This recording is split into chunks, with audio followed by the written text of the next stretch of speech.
Listo, ya estamos. Vicente Luis Mora, muchísimas gracias por esta oportunidad. Mm.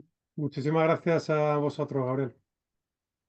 El asunto, el asunto es construir lectores, un libro de Vicente Luis Mora, publicado por Vaso Roto, dentro de la línea de Cardinales, una colección ensayística. En sí mismo, el ensayo nos habla de la tradición francesa, de la tradición inglesa, la tradición española, naturalmente. Es un género que, a diferencia de muchos otros, hace confluir la imaginación con el conocimiento. Y en esto, pues Vicente Luis Mora ha destacado plenamente en los últimos años. Es una figura importantísima para el pensamiento español actual, la reflexión actual, la cuestión pedagógica y también el asunto de la creación literaria. Son muchos los campos que aborda Vicente Luis Mora. De hecho, es un autor muy complejo por eso, porque cualquiera que quiera entrevistarlo diría, bueno, ¿y por dónde me voy? Lo poético, me voy hacia la cuestión narrativa, hacia la reflexión literaria, hacia la cuestión de la promoción de la lectura. ¿Qué demonios puedo abordar o no abordar con Vicente Luis Mora? Es muy interesante. Reitero mi agradecimiento por esta oportunidad de entrevistarte y quiero comenzar de la manera más sencilla, para poco a poco ir tocando temas complejos y mucho más complejos. Ujú. Vale. Esta es la cuestión para abrir. ¿Cómo surge este libro? ¿Cuáles son los problemas que te da en términos de forma, en términos de tratamiento, en términos de síntesis? Sí, bueno, el libro surgió alrededor de, yo qué sé, 2000, en realidad seguramente desde que empecé a escribir y a publicar, pero digamos que se concreta en torno a 2016-2017, en que comienzo a preocuparme seriamente por mi faceta docente, ¿no? Por la idea de si, de si va a haber sucesores en el hecho de la lectura. No hablo de la lectura, de poder desentrañar o decodificar un texto. Digo lectores en el sentido de personas capaces de desentrañar un texto literario complejo, un texto filosófico, un texto ensayístico, en fin, textos serios que son los que cognitivamente nos forman y nos desarrollan, ¿no?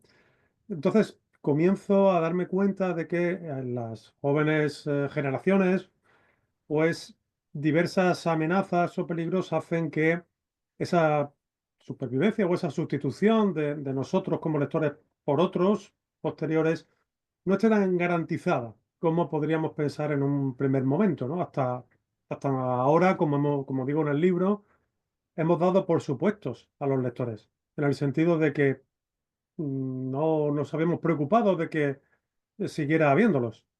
Parecía que iban a existir siempre. Pero en mi práctica docente veo cada vez más chicos con más problemas para leer textos complejos, no para desentrañar textos simples, ¿no? Pero sí con dificultades para acceder a novelas complejas, a poemas difíciles, a textos algo herméticos, a textos en los cuales hay cierta restricción de sentido, es decir, que hay, por ejemplo, dificultad lingüística o que hay escenas irracionales, oníricas, surrealistas. Veo dificultad para, para que estos chicos entiendan a veces esas propuestas y sepan desentrañar cabalmente el contenido de las mismas. Y bueno, pues a partir de ahí comienzo un largo proceso de pensar, de pasar en clase encuestas a los alumnos preguntándoles qué leen, cuánto leen, cuántas horas dedican a redes sociales, cuántas horas dedican a ver vídeos, qué libros leen si es que leen fuera de clase, que no tengan que ver con el currículum académico, qué obras clásicas han leído que no fueran fruto de la obligación escolar o universitaria. En fin, empiezo un diálogo con ellos y también empiezo un diálogo con autores vivos y con autores muertos sobre estas cuestiones y por eso hay tantas citas en el libro, porque considero que a veces este tipo de cuestiones requieren un pensamiento colectivo, no solo lo que yo crea, sino que tiene que estar también bien argumentado, bien basado en lecturas previas, antiguas, pero también contemporáneas, por supuesto, de otras personas. En fin, todo esto con la idea de hacer sentido sobre si necesitamos construir lectores para, digamos, para asegurar que, no que nuestra lectura, o sea, no la lectura de nuestros textos, sino que la lectura de Dostoyevsky, que la lectura de Margot Glantz, que la lectura de, pues no sé, de Cristina Rivera Garza, que la lectura de Mario Bellatín o de Thomas Pynchon va a estar asegurada, ¿no? Eso es lo que me preocupaba y eso es lo que mueve mi, digamos, lo que ha movido durante estos 7 años mi investigación. Curioso, pero tú produces este libro en un tiempo en el que se siguen produciendo grandes libros. Pensemos en James Ellroy, en Jonathan Franzen, eh, pensemos en lo que quedó como legado de Roberto Bolaño. Son textos de gran complejidad, textos que fueron exitosos o son exitosos, siguen siendo eh, atractivos, y al mismo tiempo existe un gran cultivo de la brevedad, del microtexto, de la escritura a nivel Twitter. ¿Cómo es que ocurre esto que parece tan paradójico, que mientras que se siguen lanzando grandes libros, se apuesta también por lo infinitamente pequeño? Porque están conviviendo en el mismo tiempo y en el mismo espacio, están conviviendo generaciones muy diferentes de personas con diferentes mentalidades. Los tres casos que me has dicho al principio, Elroy, Franzen y Bolaño, todos tienen más de 60 años. Si Bolaño viviera ya tendría más de 60 años también. Entonces pertenecen a una mentalidad, digamos, tradicional en la que yo también me puedo ver reflejado, aunque yo, digamos que por edad tengo un pie en cada cosmovisión, ¿no? Tengo un pie, incluso como profesor de filología, en la cultura antigua, digamos así, o mejor dicho, cultura tradicional, ¿no? Letrada, libresca, como puede verse a mi espalda, ¿no? O sea, quiero decir que queda clara cuál es el universo en el cual yo me he criado, digámoslo así. Pero también tengo otro pie en lo virtual, en lo digital. Nací con los videojuegos y aunque Internet llegó a mi vida a cierta edad, pero en fin, soy un usuario competente de las nuevas tecnologías, digamos, ¿no? Entonces veo el salto porque los jóvenes de los que hablo ya tienen los dos pies en la virtualidad. Y por eso, y como explico en algún libro anterior a este, es normal que prefieran esos textos breves, esos microcuentos, esos poemas más cortos.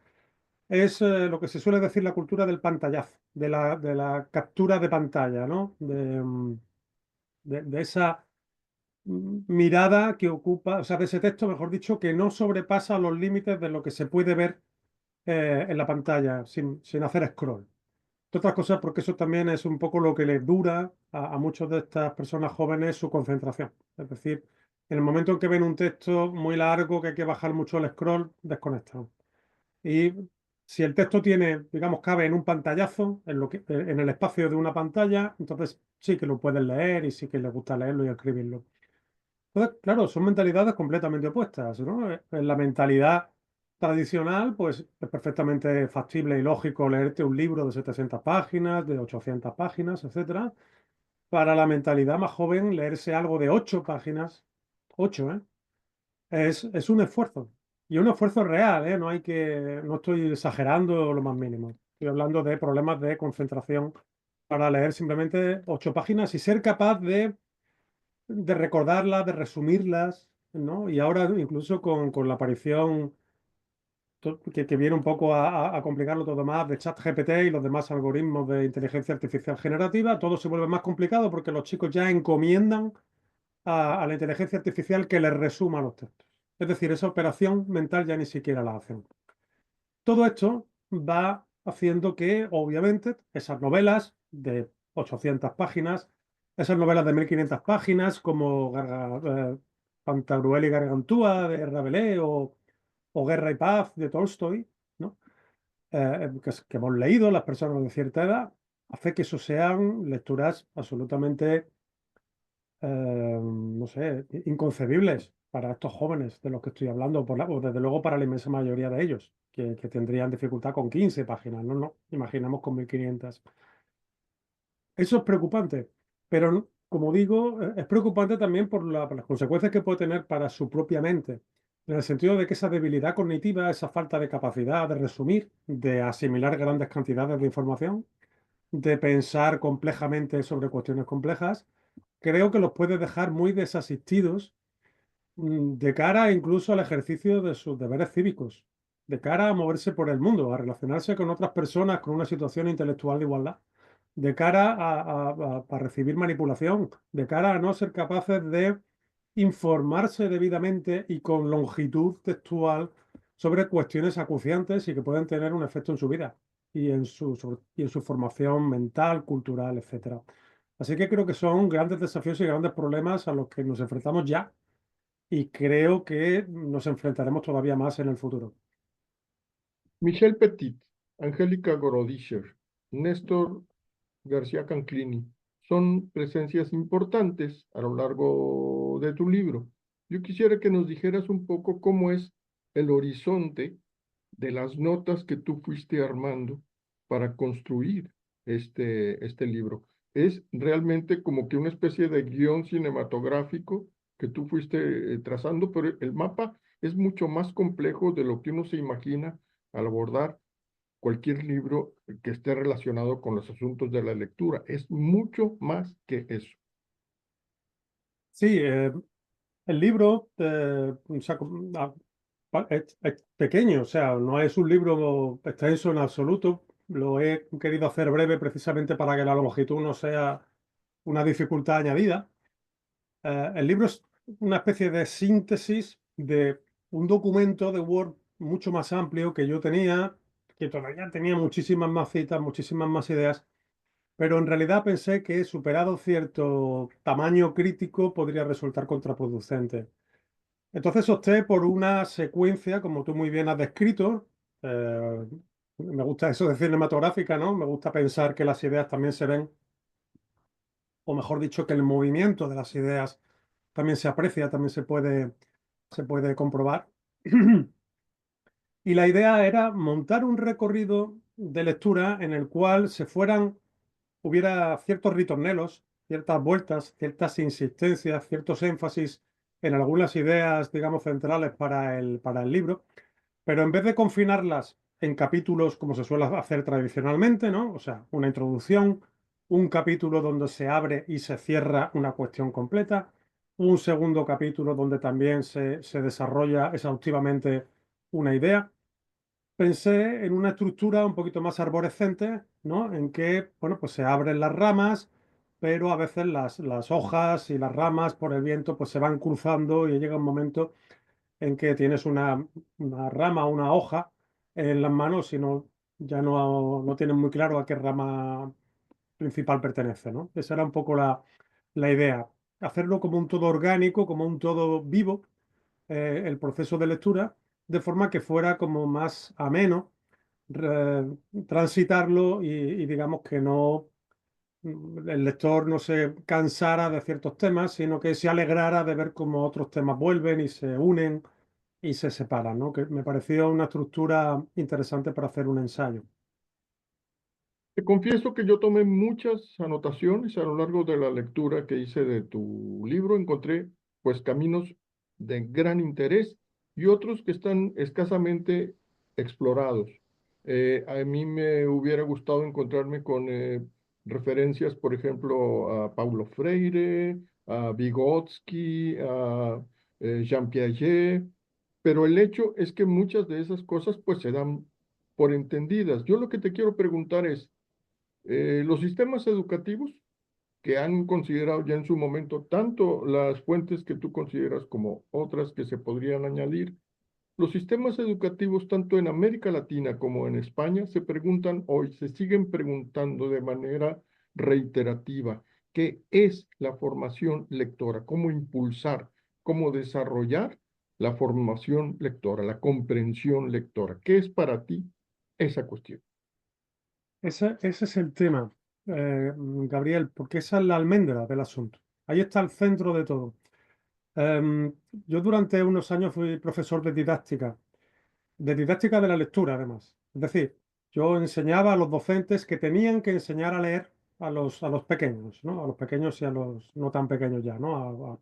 A niños y adolescentes. Estuve haciendo ese trabajo y además lo hice sobre todo con alumnos latinoamericanos, porque trabajaba en una universidad cuyo alumnado era principalmente del otro lado del charco. Tuve esa suerte porque son alumnos excelentes y además me permitió, eso fue otra suerte, eso me permitió tener una visión de, claro, del mundo docente de Latinoamérica que para mí no era conocido, ¿no? O sea, porque yo conozco muy bien la literatura de Latinoamérica, he viajado por allí bastante, pero claro, no tenía un contacto directo con la docencia de allí. Fueron los alumnos, es decir, esos profesores latinoamericanos, los que me fueron explicando un poco su situación, los que a través de su trabajo de fin de máster, por ejemplo, pues desarrollaban proyectos competenciales para los alumnos, para los niños, para el desarrollo de la lectura. Y eso para mí fue oro porque me permitió un poco poder comparar la situación española con la situación colombiana, mexicana, peruana, etcétera, ¿no? Y veo que las preocupaciones son conexas, son muy parecidas, por lo menos hasta donde yo he podido ver, y todas influyen al final en un hecho concreto o en varios hechos concretos. Uno de ellos es que efectivamente no es lo mismo la competencia lectora que la comprensión lectora. Es, la comprensión, como he dicho antes, se puede lograr, no es demasiado difícil. El problema es tener un nivel de competencia lectora que te haga comprender cualquier tipo de texto y no solamente los instrumentales, los operativos, los sencillos, las noticias de prensa, los documentos de tu municipalidad, etcétera. Yo creo que eso es casi un 99% de la población o más los puede comprender. No, el problema es qué pasa con las obras de Samuel Beckett, el problema es qué pasa con la filosofía de María Zambrano, el problema es qué pasa con Kant y con Hegel, el problema es qué hacemos con obras literarias complejas, con pensamiento filosófico. Ahí es donde está la cuestión. ¿Cuántos egresados digamos, del bachillerato en cualquier país hispanohablante tienen competencia para atreverse con una novela difícil, como una novela bueno, como la traducción de una novela de David Foster Wallace o como con El Quijote? Simplemente con El Quijote. ¿Cuántos de nuestros jóvenes de 17, 18 años pueden leer El Quijote del tirón, entendiéndolo, buscando algunas palabras en el diccionario, que es normal porque es un libro por el que han pasado 4 siglos y algunas palabras también tienen que buscarlas las personas mayores? Pero ¿cuántas personas hay de 17 o 18 años que en primer lugar quieran leer El Quijote y en segundo lugar se decidan y lo hagan y puedan llevarlo hasta el final, hasta la última página, hasta de la segunda parte del Quijote, ¿no? Esa es la cuestión. ¿Cuántas personas hay con competencia lectora, con esa competencia lectora? Entonces, ese es un problema de primera magnitud. Otro problema ligado con este que me desarrollo en el ensayo, como sabes, es el entusiasmo lector por parte de las personas docentes. Es decir, ¿cuánto leen las personas docentes? ¿Qué leen? ¿Cómo transmiten el entusiasmo lector? Si ellas no tienen ese entusiasmo, si ellas no leen, ¿cómo van a leer los niños y cómo van a leer los adolescentes? Si ellas leen y se entusiasman con la lectura, y esa lectura es de buenos libros, no leen bestsellers, sino que, o no solo leen bestsellers, sino que también leen libros complejos, creo que están en muchas mejores condiciones para explicarles a sus alumnos, a sus estudiantes, la importancia de esa lectura. Pero si no lo hacen, si no leen, si solo leen bestsellers, si solo leen revistas, creo que tenemos un grave problema porque uno no da lo que no tiene. Y si uno no tiene entusiasmo lector, no lo va a poder compartir. Ese es otro problema sobre el que habría que reflexionar. Y a veces cuando he dado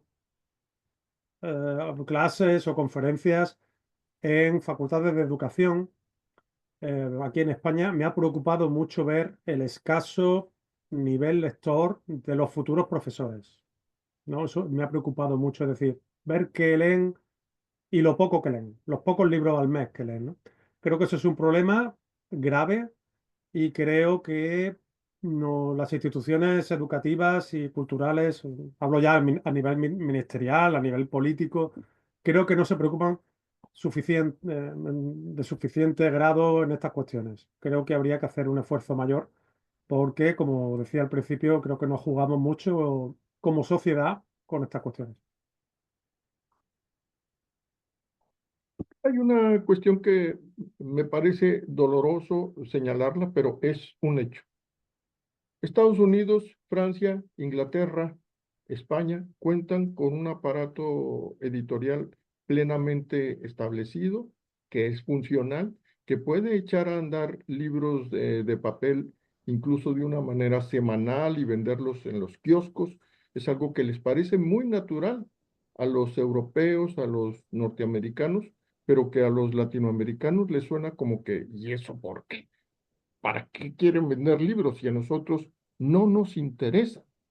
Hay una falta de tradición de lectura, una ausencia de tradición de lectura en América Latina, desde México hasta Brasil. Es algo, pues, que nos tendría que escandalizar, pero que es un hecho. Tú, como español, como especialista en lectura español, eh, ¿cómo observas esta especie como de desigualdad o esta algo así que parecería este ejercicio o existencia de las clases culturales, esta diferencia tan terrible entre las tradiciones de los países del llamado primer mundo y los otros. Sí, me sorprende un poco, Gabriel, porque yo pensaba que era un poco al revés. Fíjate, yo pensé que se lee más, yo pienso que se lee más en Hispanoamérica. De hecho, Dios hay te un oiga, dato, Dios te de hecho, oiga. sí, por eso me sorprende. De hecho, hay un dato que me parece relevante y es que los editores españoles están mirando cada vez más a Latinoamérica, sobre todo a México, porque consideran que allí se venden más libros que en España. O sea, hay varias editoriales que tienen ya que por el, digamos, por los premios que conceden, tú te puedes dar cuenta que están buscando ya públicos más argentinos o mexicanos que españoles. Y esto no es que lo diga yo, esto está ahí, han aparecido ya artículos sobre este tema y hay grupos editoriales, por ejemplo, Planeta, que están haciendo un gran esfuerzo bueno, pues por publicar y por, digamos, por los libros que se publican aquí, llevarlos rápidamente a México, a Miami, a Buenos Aires, porque consideran que allí se venden más ejemplares, según qué libros también, ¿no? O sea que la verdad que es una cuestión que yo no tengo tampoco todos los datos ni la estadística, pero no sé, siempre he pensado que se leía más o por menos tanto allí como aquí, ¿no? También puede haber un factor también de población, es decir, la población de México es muy superior, muy superior a la española, ¿no? En número, digo. Entonces, a lo mejor es también, aunque proporcionalmente hubieran menos lectores, estadísticamente, cuantitativamente serían más lectores simplemente la abrumadora diferencia demográfica a favor de México, ¿no? En todo caso, por supuesto que queda muchísimo trabajo por hacer en todos los países, en todos, en este caso en todos los hispanohablantes. Es verdad que hay algunos países europeos, especialmente Francia, que cuenta con una tradición lectora envidiable. Es decir, el número de libros que lee un ciudadano francés al año está muy por encima de España, pero también está muy por encima no sé, de Noruega o sea que hay casos como específicos donde, por la cuestión que sea, hay una tradición lectora mayor. Eso sucede en Francia, sucede en Inglaterra y también en Estados Unidos hay un público amplísimo. También es verdad que en Estados Unidos creo que hay ya como 400 millones de habitantes o por ahí, no estoy seguro, pero claro, son unos números tan impresionantes que malo será que con que lea uno de cada 100, pues ya estamos hablando de muchos millones de personas que leen, ¿no? La cuestión es que siempre hay trabajo por hacer y que no podemos confiarnos en los buenos números que ha generado de comprensión lectora, o sea, de lectores que comprenden la alfabetización generalizada. Es decir, lo que ha pasado en España es que como se ha erradicado el analfabetismo, prácticamente ya solo quedan personas muy mayores, ya muy ancianas que no saben leer. Todos los jóvenes y todas las personas de mediana edad saben leer y escribir en España. Pues eso ha propiciado, claro, que se haya elevado increíblemente digamos, el número de personas con comprensión lectora. Pero esos no son lectores, esos son potenciales lectores, pero que luego no necesariamente van a una librería y compran un libro. Y mucho menos, cuando van a la librería, mucho menos compran el tipo de libros del que yo estoy hablando, ¿no? Libros poco complejos, sofisticados desde el punto de vista literario, filosófico, ensayístico, o de historia, o de ciencia, ¿no? Que no solamente se trata de leer cosas de humanidades, también estoy hablando de libros científicos, de libros de divulgación física, biológica, química, etcétera, ¿no? Entonces, eso es lo que debemos de trabajar, que todo ese creciente potencial de posibles lectores se conviertan en lectores reales y esos lectores reales lleguen y sean capaces de llegar a cualquier libro, sea cual sea su dificultad. Vicente Luis Mora, tú nos acercas a una cuestión que quizás no ha sido teorizada, pero es un problema muy interesante, además de que es un problema filosófico y epistemológico al mismo tiempo. Esta cuestión de la distracción. Lo digo porque mientras asume su segundo mandato, Donald Trump, resuena pues una especie de grito alegre de que TikTok está de regreso para los norteamericanos. Es algo que ellos ven como un triunfo, pero es un poderío mundial el de TikTok. TikTok se ha apoderado de las mentes de muchos jóvenes y ha cambiado sus maneras de descifrar las cosas, de acercarse a las cosas.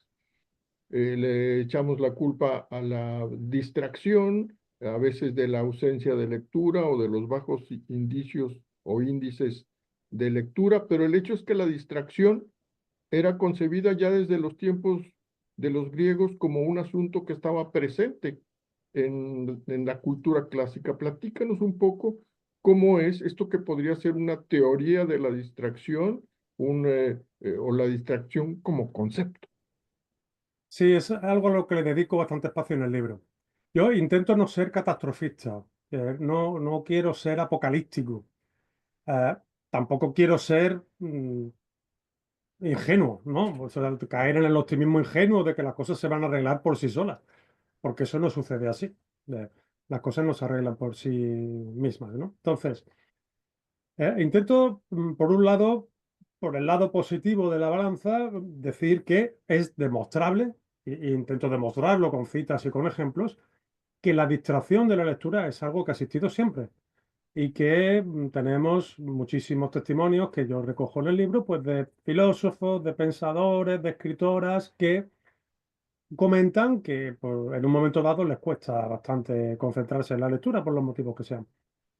Bien, o sea, la lectura es un esfuerzo, requiere un cierto esfuerzo, menos conforme más acostumbrado estás, por supuesto, a hacerlo, pero bueno, pues hay un momento dado en que tú estás leyendo y te preguntas si habrá algo en la nevera o te preguntas algo sabroso en la nevera o te preguntas, yo qué sé, si habrá algún partido de algún deporte que te interese o si habrá otra cosa.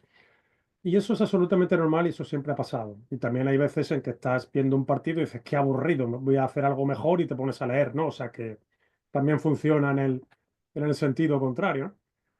Eso por la parte positiva, digamos, o para intentar ser justo en los términos. Luego también es cierto, yo creo que es innegable, que tenemos más posibilidades de distracción que nunca. Es decir, antes no había distracción siempre, pero ahora las posibilidades de distracción se han multiplicado, son cada vez más audiovisuales y más impregnantes. Y aparte el problema es que todas estas redes sociales, especialmente Instagram y TikTok, están construidas algorítmicamente para mermar esa capacidad de concentración.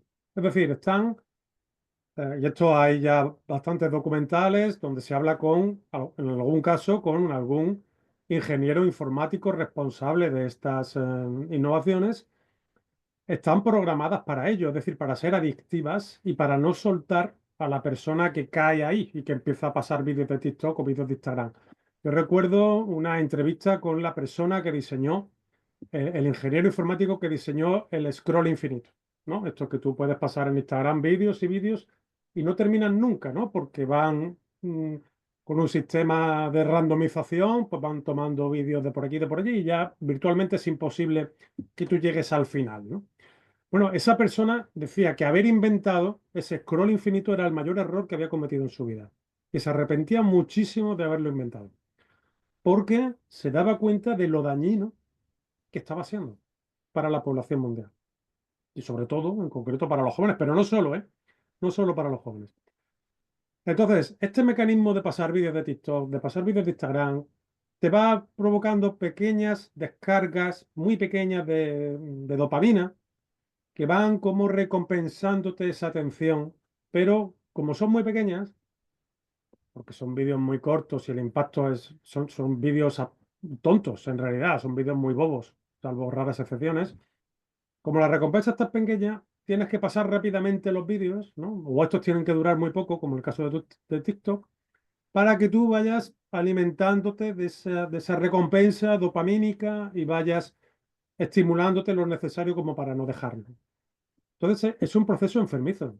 Es algo absolutamente enfermizo. Es como si tú tuvieras hambre y en vez de darte no sé, un taco, un mole o una tortilla española de patatas, te fueran dando un pequeño guisante, ¿no? Un pequeño maní, un pequeño cacahuete cada hora para que tú no murieras del hambre.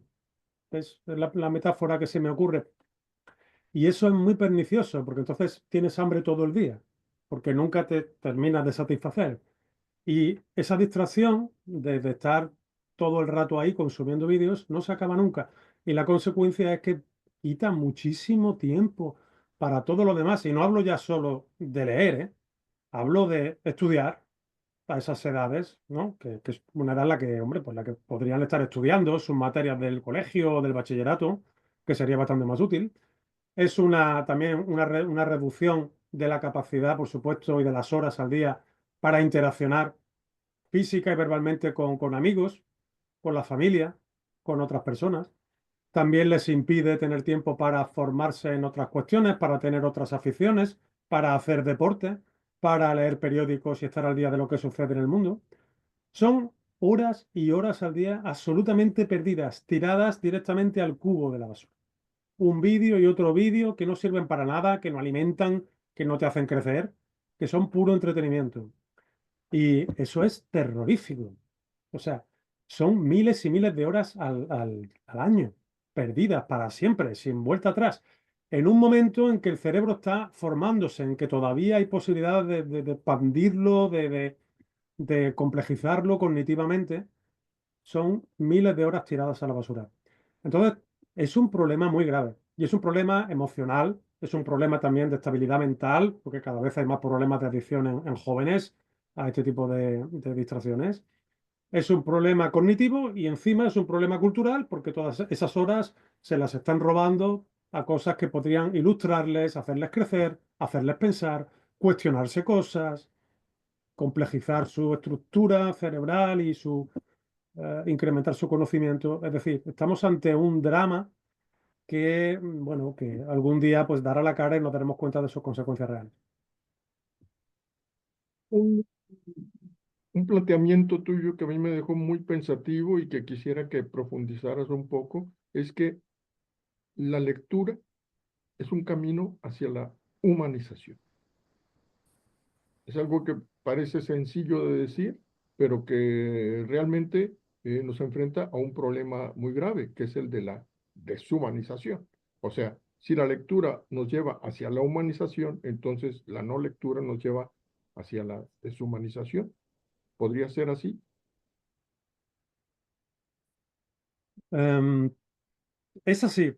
Lo único que pasa es que hay que precisar algunas cosas. Leer muchos libros, ser una persona muy culta, no significa que no vayas a ser una mala persona, ¿vale? O sea, la lectura no hace milagros éticos, en el sentido de que no, en fin, que ya eso lo explicó muy bien George Steiner, ¿no? De gente muy, muy cruel que era muy culta. O sea, que eso no son cosas, pero la diferencia es que una persona culta, para empezar, sabe cuando está siendo cruel, es consciente de su responsabilidad ética porque conoce los términos responsabilidad y ética y sabe lo que significa unirlos y sabe lo que significa separarlos. La persona culta, la persona leída, es capaz de tener, o sea, mejor dicho, tiene todas las oportunidades para desarrollar un camino intelectualmente interesante y éticamente responsable a lo largo de la vida. Tiene todas las herramientas. Luego ya en la naturaleza de cada cual, o en la desgana o en la desidia de cada cual, ya se irán tomando decisiones. Pero lo importante es que una persona culta puede tomar decisiones. Lo que yo vengo a decir en el ensayo es que una persona que no es culta y que no es leída puede tomar menos decisiones que las demás. Y lamento, esto que acabo de formular también, me hubiera gustado haberlo, o sea, ahora lo veo más claro, ¿no? Quiero decir que echo de menos que esta frase, tal y como la acabo de decir, esté en el libro. La persona culta y leída tiene la posibilidad de tomar todas las decisiones, éticas, morales, intelectuales, que quiera. La persona no leída, la persona inculta, no tiene las mismas oportunidades, no tiene la misma capacidad de elegir, no tiene la misma capacidad de decisión. Y eso implica que no está del todo desarrollado como persona humana o como, digamos, no está todo lo desarrollado que pudiera. No, aquí no estamos hablando de juicios, esto no es esnovismo, esto no es clasismo, no, porque la cultura en nuestros países, precisamente por estar en estados como el mexicano o como el español, que son el de usted y el mío, en el cual la instrucción general básica favorece la lectura y hay bibliotecas públicas con libros gratuitos y hay todo un sistema precisamente que favorece la educación y es una maravilla ir a la FIL, a la Feria del Libro de Guadalajara, y ver a todos esos niños y todos esos adolescentes comprando libros y siendo conscientes de la importancia que tiene la lectura, ¿no? Es uno de los mejores recuerdos de mi vida, son las 2 o 3 veces que he ido a la FIL de Guadalajara que he podido ver eso en persona. Bueno, pues eh, nosotros tenemos países en los que eso todavía se defiende. Entonces es una pena que, digamos, que los ciudadanos no lleguen a sacarle todo el partido a eso que está ahí a nuestro alrededor. Que haya bibliotecas públicas en países como los nuestros y que no estén llenos de gente de todas las edades, no solamente de niños, sino también de adolescentes, de jóvenes y de mayores, es una pena, es una lástima, porque cada uno de esos libros es un crecimiento personal, cada uno de esos libros son situaciones en las cuales se proyectan escenas de la vida diaria donde hay responsabilidad moral, donde los actos tienen sus consecuencias éticas. Cada novela es un laboratorio social donde se representan, se escenifican situaciones siempre conflictivas desde el punto de vista ético y que resultan de aprendizaje para aquellos que las leen. Yo he escarmentado mucho en cabeza ajena leyendo novelas. Es decir, me he dado cuenta ante situaciones que yo no he vivido, pero que sí he leído, de cuáles eran las soluciones óptimas y de cuáles eran las soluciones incorrectas. Simplemente porque hay personajes novelescos que se me han adelantado y que me han permitido vivir la experiencia no en primera persona, pero sí en segunda. Y de una experiencia en segunda persona también se aprende, también se escarmienta. Todo eso me ha dado un conocimiento con el cual yo me puedo mover perfectamente por la vida y sé lo que es lo correcto y lo que no. Luego ya como persona actuaré de una manera o de otra, pero mi formación humanística, que creo que es la máxima que yo he podido tener a la edad que tengo porque no he parado de leer y no he parado de estudiar, esa formación humanística me permite tener a mi alcance todas las decisiones. Y me gustaría que todo el mundo tuviera esa misma oportunidad. Vicente Luis Mora, hay carreras profesionales que no le dejan más opción a quien estudia que la de leer y leer y leer, estudiar. Eso no tiene remedio en profesiones como la de la medicina o la abogacía. Los abogados, sean como sean, leen mucho, incluso memorizan muchísimo, porque su ejercicio Depende de eso, depende de la memoria y de su capacidad de comprender e interpretar textos. O sea, son hermeneutas. Los médicos también, porque si fallan en la comprensión de una arteria o de un mecanismo de anatomía o de fisiología, pues perdieron el caso. Dependen de la lectura. Sin embargo, conozco muchísimos abogados y conozco también pues gente de la profesión médica que no tienen tiempo a lo largo de su carrera para leer otras cosas. Eh, y abogados igual, que están, digamos, atrapados, atrapados por ese privilegio de la lectura profesional y no pueden ir más allá nunca. Es algo que se puede abordar. O sea, se puede pensar en enriquecer esos ejercicios con lecturas creativas que vayan más allá de la mera farmacología o de las cuestiones jurídicas. Yo es que, con perdón, Gabriel, a mí todo eso me suena un poco a excusa. Yo he tenido varios trabajos, trabajos de distinto tipo, he estudiado oposiciones. Estudiar oposiciones en España son oposiciones jurídicas, además, son dedicar entre 12 y 14 horas al día a estudiar, ¿vale? A memorizar, de hecho. Oye, y yo siempre he tenido tiempo de leer, siempre. Lo que la cuestión no es si tienes tiempo de leer o no, que la semana es muy larga y hay muchas horas, sino cuáles son tus prioridades. A lo mejor esas personas que dicen que no tienen tiempo de lectura, sí tienen tiempo sospechosamente de ver 2 series enteras a la semana de 16 horas en total, ¿no? Bueno, pues con que vieran o sea, en el tiempo de una de esas series, porque yo no digo que se renuncie a todo para leer, porque yo ni siquiera yo lo hago, pero en esas 16 horas que dura una serie convencional, ahí se pueden leer pues entre tres novelas, depende del tamaño, dos, tres novelas a la semana, ¿no? Lo que pasa que si prefieres un tipo de entretenimiento pasivo que no va a dejar nada en tu cabeza como el de una serie de televisión, bueno, pues allá tú. Pero a veces me suena como un poco a excusa, ¿no? O sea, quiero decir que la semana es muy larga, está el fin de semana y a no ser que tengas 15 hijos en edad muy pequeña que requieran de ti de toda tu atención y todo tu... Me suena un poco a excusa esto de no tengo tiempo para leer. ¿No? Porque los que nos gusta leer de verdad, oye, siempre hemos podido hacerlo, ¿no? Fueran cuales fueran las circunstancias laborales. Entonces, bueno, lo que hay que intentar es también aquí, quiero ser autocrítico como escritor y ser, digamos, que el mundo editorial también sea autocrítico. Es decir, porque no podemos estar siempre pasándole la responsabilidad a las personas que leen. También a lo mejor nosotros deberíamos hacer como escritores obras más incontestables, obras que cuando alguien las lee, la persona que las lee cogiera del pescuezo a su amigo abogado o a su amiga médico y le dijera, es que tú tienes que dejar de hacer lo que estás haciendo, porque si no lees esta novela o no lees este libro de poemas, estás echando tu vida a perder.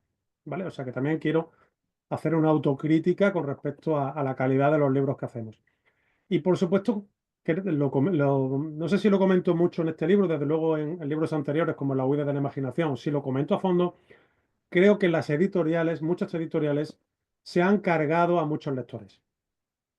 Muchas editoriales están publicando libros, presentándolos como grandes libros, a libros que son muy superficiales, muy vacíos, muy flojos y que van desgastando la paciencia de los lectores, que van viéndose desencantados con las obras que leen.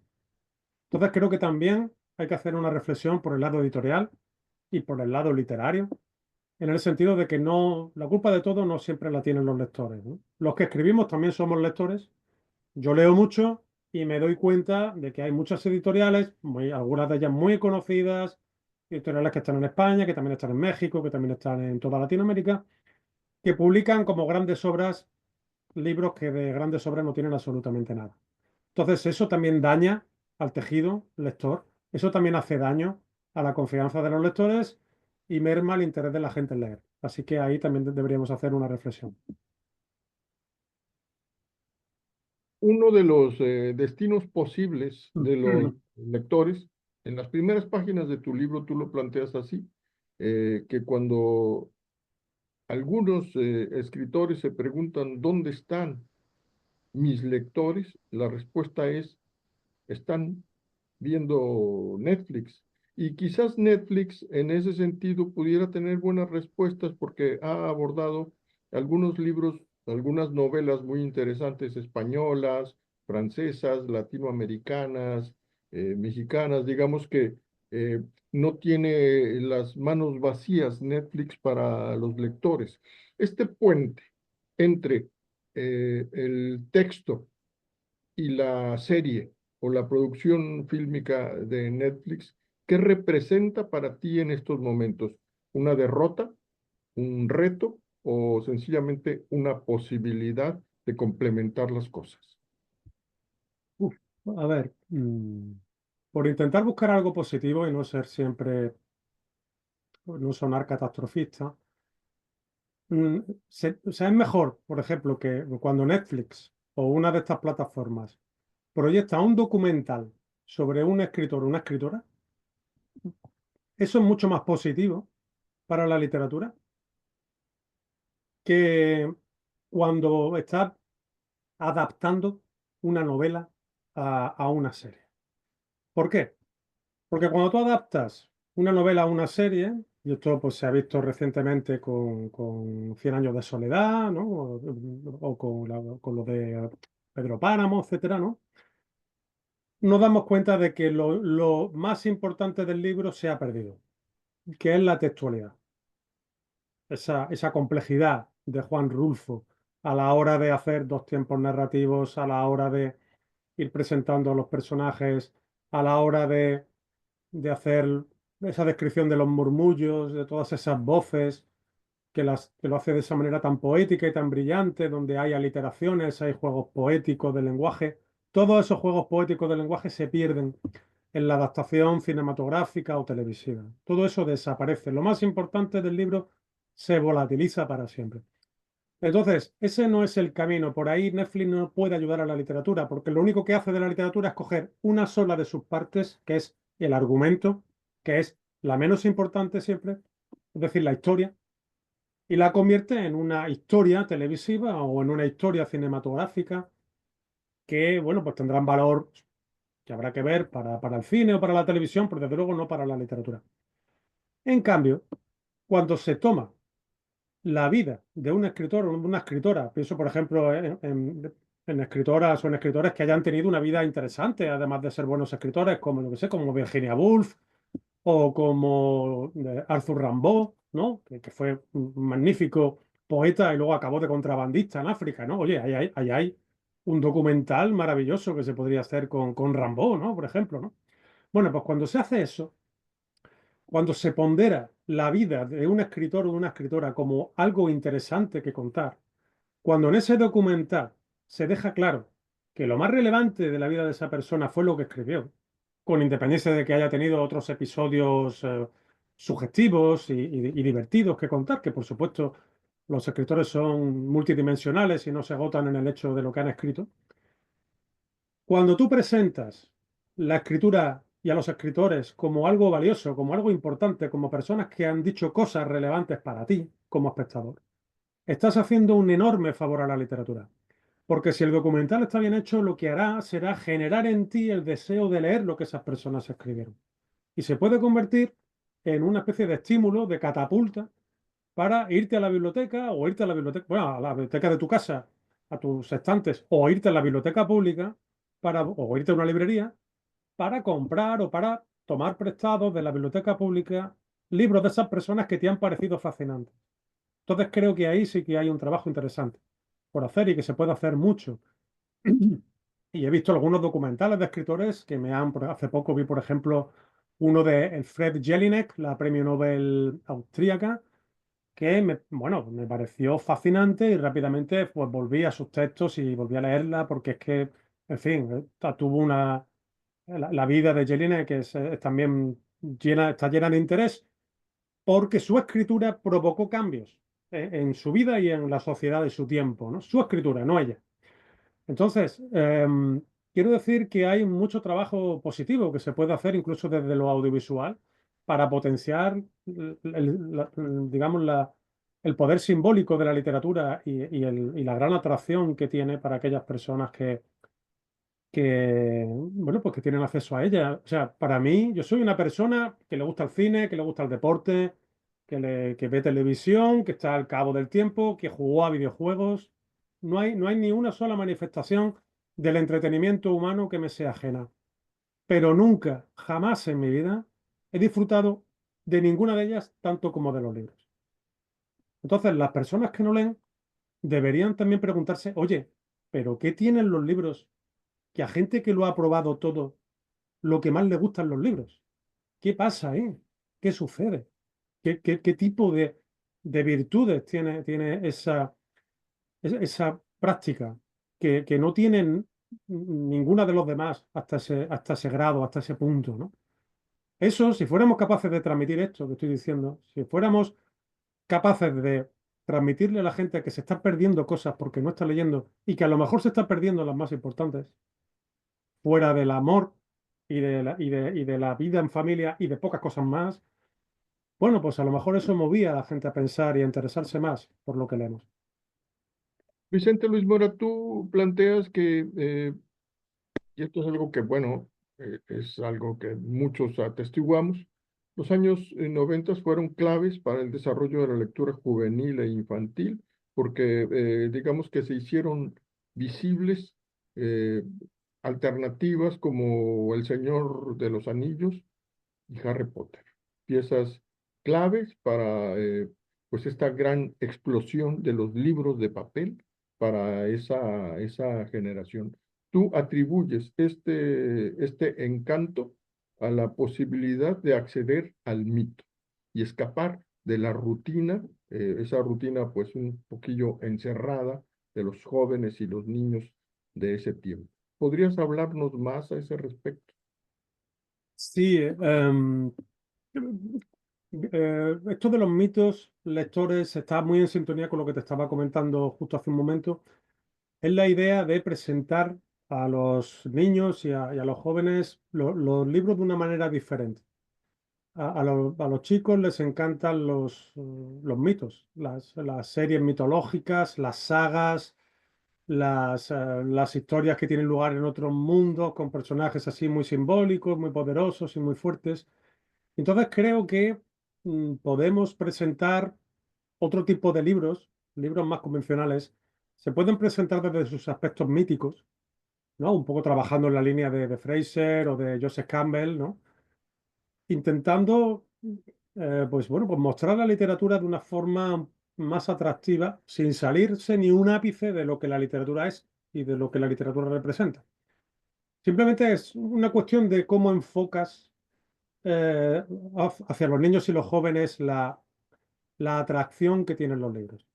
Si tú les explicas un libro en concreto, una historia, como, pues no sé, como una aventura filosófica, bueno, pues a los chicos eso a lo mejor no, digamos, no les genera demasiado interés, a no ser que estén naturalmente interesados en filosofía, que algunos hay, pero no mucho.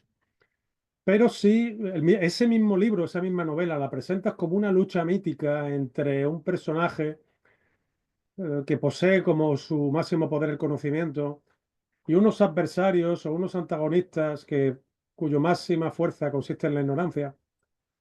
Oye, pues es lo mismo, pero no es igual, ¿no? Como decían unos humoristas españoles, ¿no? Que decían que una cosa es que sea lo mismo y otra cosa es que sea igual, ¿no? Bueno, pues algo parecido. La misma novela, según cómo la presentes, puede tener un aspecto muy diferente. Y creo que lo que hay es que ser hábil, y cuando yo creo que las profesoras y que los docentes conocen a los niños y a los adolescentes, y creo que tienen la suficiente habilidad como para saber de qué manera se les puede presentar un libro siendo del máximo interés para ellos.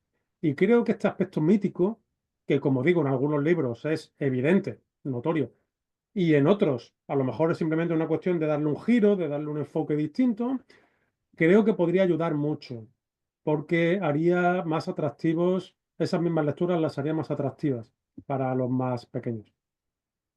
Una teoría que está señalada en la parte media de tu libro es la que nos remite a Alan Pauls y la lectura como trance. ¿Cómo es?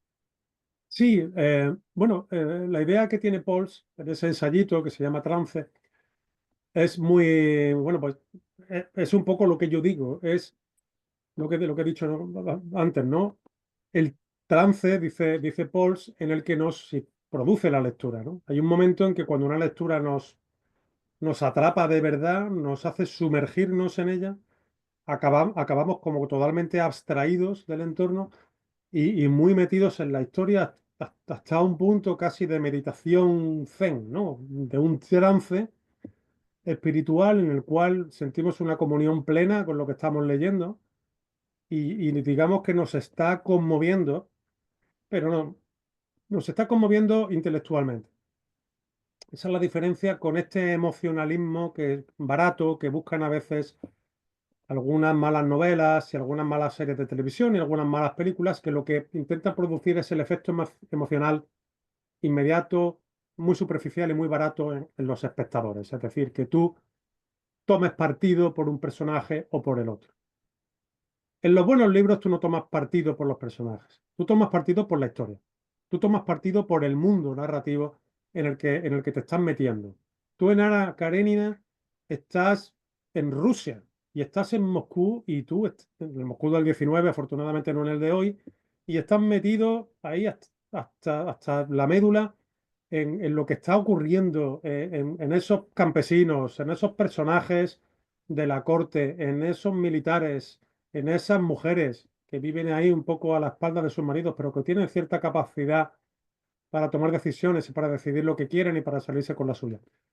Y tú no tomas partido por un personaje en concreto, tú estás secuestrado por la propia novela, por el modo en que está contada. Eso es lo contrario del emocionalismo cinematográfico, literario o televisivo, en el cual lo que se buscan son pequeñas emociones baratas, que los personajes malos sean re malos, muy malos, malísimos, que los personajes buenos sean cándidos, puros y maravillosos, y además sean guapos y buenos de ver, y que los malos sean feos o que sean muy agresivas o estéticas, ¿no? O sea, es todo tan barato, es todo tan superficial, que es prácticamente llamar idiota al espectador que los está viendo. Es no considerar la capacidad de discriminación de los lectores o de los espectadores que están leyendo. Las buenas novelas, ¿no? Las buenas películas son ambiguas, son poco claras, son finas, son complejas. Hay personajes que tienen contradicciones, que a veces tienen comportamientos que no son éticos, pero de los que aprenden a lo mejor, o que intentan superar y que intentan no repetir, ¿no? Y eso es lo que los hace reales, no el hecho de que sean buenos desde el principio hasta el final o que sean malvados desde el principio hasta el término de la película. Y eso es también parte de la educación afectiva, sentimental e intelectual que nos da la buena literatura. Nos da personajes reales de carne y hueso que a veces son más reales que algunas personas que nos encontramos por la calle. Y recuerdo un poeta amigo mío, que por desgracia falleció muy tempranamente, que él me decía que él había lamentado más la muerte de Madame Bovary que la muerte de algunas personas a las que había conocido. Y lo decía sin mentir, lo decía con honestidad, porque Madame Bovary es de carne y hueso, acaba siendo tan tuya y tan parte de tu vida como personas a las que quieres, ¿no? Mientras que hay otras personas ahí fuera que por el hecho de que sean reales no significa que sean más importantes para ti, porque no te parece que tengan la misma consistencia ni que se hayan pegado a la fibra de tu existencia como lo han hecho algunos personajes del libro. Una fórmula que planteas en la parte final del libro y que me parece muy interesante y que además podría sintetizar muchos de los aspectos que has planteado en esta entrevista, es la cuestión de la lectura como conciencia expandida. Sí, los últimos, bueno, no los últimos, pero los penúltimos, digamos, avances en la neurociencia hablan de una idea que ya en realidad se venía viendo desde antiguo y que de hecho Borges incluso lo había dicho cuando él decía que los libros eran un poco como nuestra memoria exterior, una especie de una biblioteca que está fuera de nuestro cuerpo. En las 7 noches lo plantean, ¿de acuerdo? Exactamente, ¿no? Pues esa idea es una idea que luego ha respaldado la neurociencia, en el sentido de que efectivamente hacemos parte de nuestro conocimiento está fuera de nosotros, ¿no? Esto lo explica, por cierto, un filósofo mexicano, bueno, creo que español de nacimiento, pero mexicano ya desde hace muchísimo tiempo, que es Roger Bartra, Sí. que él tiene también un par de libros sobre esto, sobre el exocerebro, sobre la cultura, sobre algunos instrumentos manuales, sobre los libros, como memorias expandidas y como conciencias expandidas. O sea, ellos hablan de memoria expandida. Yo parto de ahí para hablar de la conciencia expandida. Es decir, porque si hemos delegado parte de nuestra memoria, parte de nuestra conciencia también va con ella, ¿no? En el sentido de que todos estos libros que tengo aquí a mis espaldas son parte de mi educación sentimental y también son parte de de la formación con la que yo tomo las decisiones, ya sean de tipo intelectual o de tipo ético o de tipo personal, ¿no? Y entonces, la biblioteca, nuestra biblioteca personal, los libros que tenemos en nuestra casa, sean pocos o sean muchos, son un poco como una especie de ampliación de nuestra conciencia y de nuestra memoria. Y a veces basta simplemente ver los lomos de los libros para que, digamos, como que se recarguen en tu mente y el contenido vuelva a ti. O sea, es una cosa como que está fuera, pero te basta verlos o te basta abrirlos y hojearlos como para que de pronto vuelvan a ti por entero y lo sustancial de esos libros vuelva a ti, ¿no? Con ese vistazo, con ese ojeo, sin necesidad de releerlo, ¿no? Siempre y cuando los leyeras en algún momento con cierta atención, ¿no? Por eso ayudan mucho también los subrayados y por eso le doy tanta importancia a los subrayados que lo menciono en el libro, porque subrayar es una manera de afianzar y de luego poder volver rápidamente a los contenidos más importantes de cada uno de los libros que tienes fuera del almacén directo de tus neuronas, ¿no? Entonces creo que todo eso es importante. Vicente Luis Mora, hasta este momento nos has hablado acerca de construir lectores, pero quiero preguntarte para cerrar esta entrevista, ¿qué es lo que estás preparando en estos momentos en materia de ensayo? Bueno, en materia de ensayo ahora mismo estoy un poco con varias ideas abiertas. Hay, hay un ensayo que quiero escribir precisamente sobre, o sea, mientras que construir lectores habla más bien de la lectura, ¿no? Estoy dándole vueltas a hacer uno sobre la escritura, sobre los cambios que está teniendo lugar en la escritura con respecto a todo este nuevo paradigma en el que estamos, ¿no? Precisamente con un pie en lo tradicional y con un pie en lo tecnológico y en lo audiovisual, cómo movernos, cómo manejarnos con todas estas expansiones que tenemos, con todas estas posibilidades que están a nuestro alcance. Entonces, bueno, pues si tengo tiempo en los próximos meses y años, me gustaría trabajar en esta dirección. Así que espero encontrar tiempo para hacerlo porque el tiempo, por desgracia, es muy escaso en fin, para muchas cosas que quiero hacer y muchas cosas que quiero escribir. Pero es un ensayo que tengo muchas ganas de hacer y de ponerme con él. Vicente Luis Mora, muchísimas gracias por esta entrevista. Mucha suerte con la difusión de Construir Lectores, una edición de Vaso Roto y ojalá y podamos vernos en alguna edición de la Feria Internacional del Libro de Guadalajara o de Monterrey. ¿Vale? Así sea. Bueno, Bueno, nada, muchísimas gracias, Gabriel, por tu amabilidad y tu paciencia. pues hasta muy pronto y un placer conversar Un contigo. placer. Bye bye. Suerte.